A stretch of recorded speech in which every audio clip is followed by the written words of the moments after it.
बारामती पोटनिवडणुकीसाठी उद्धव ठाकरे सुनेत्रा पवार यांना पाठिंबा देणार असल्याची माहिती, तर काँग्रेस उद्या दुपारी उमेदवार जाहीर करणार।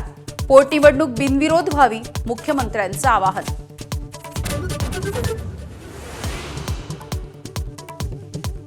नाशिकमध्ये खरातसारखंच आणखी एक प्रकरण समोर। तथाकथित पत्रकार रवींद्र एरंडेच्या टॅबमध्ये सापडले 87 अश्लील व्हिडिओ। 100 पेक्षा अधिक महिलांचं लैंगिक शोषण केल्याचा संशय। बोंधू अशोक खरातवरती फसवणुकीचा आणखी एक गुन्हा दाखल। गुंतवणुकीचा आमिष दाखवून कांदा व्यापाऱ्याला 85 लाखांचा गंडा। आतापर्यंत खरातवरती 8 लैंगिक शोषणाचे तर 4 आर्थिक फसवणुकीचे गुन्हे दाखल। सोलापुरातल्या अंजनगाव खेलोबातला तणाव अखेर संपला। शिवरायांच्या पुतळ्याचं सुरक्षित ठिकाणी स्थलांतर। पुतळ्याची जागा खेलोबा देवस्थानची असल्याचं स्पष्ट।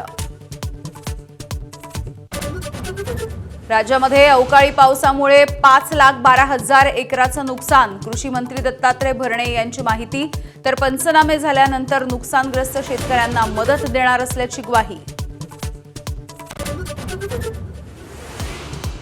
नाशिकच्या दिंडोरीमध्ये कार विहिरीमध्ये कोसळून एकाच कुटुंबामधल्या 9 जणांचा मृत्यू।